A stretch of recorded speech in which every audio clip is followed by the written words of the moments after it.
11వ పంచవర్ష ప్రణాళిక 2007 నుండి 2012. ఇందులో ప్రణాళికా సంఘం భారత ప్రభుత్వంలోని ఒక సంస్థ. ఇది భారతదేశ పంచవర్ష ప్రణాళికలు, ఇతర విధులను రూపొందించింది. 11వ పంచవర్ష ప్రణాళిక 2007 నుండి 2012 లక్ష్యాలు. ఇందులో దీని ప్రధాన థీమ్ వేగవంతమైన మరియు మరింత సమగ్ర వృద్ధి.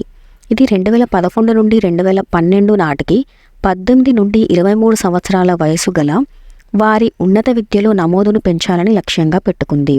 ఇది 2016 నుండి 2017 నాటికి తలసరి ఆదాయాన్ని రెట్టింపు చేయడానికి 12వ ప్రణాళికలో జీడీపీని వృద్ధిని 8% నుండి 10%కి వేగవంతం చేయాలని మరియు 10% వద్ద కొనసాగించాలని లక్ష్యంగా పెట్టుకుంది. వ్యవసాయం, పరిశ్రమలు మరియు సేవలలో వృద్ధి రేటును వరుసగా 4%, 10% మరియు 9%కి పెంచాలని లక్ష్యంగా పెట్టుకుంది.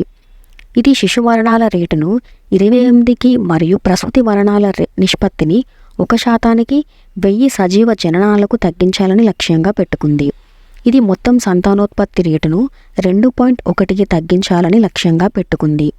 ఇది 70 మిలియన్ల కొత్త ఉద్యోగ అవకాశాలను సృష్టించడం మరియు విద్యావంతుల నిరుద్యోగాన్ని 5% కంటే తక్కువకు తగ్గించడం లక్ష్యంగా పెట్టుకుంది. దీనికి సంబంధించిన అడిషనల్ ఇన్ఫర్మేషన్. ఇందులో ప్రణాళికా సంఘం స్థానంలో ఇప్పుడు నీతి ఆయోగ్ వచ్చింది. ఉపాధ్యక్షుడు doctor Suman Bery, CEO BVR Subrahmanyam, PM NITI Aayog యొక్క ఎక్స్ అఫిషియో చైర్మన్.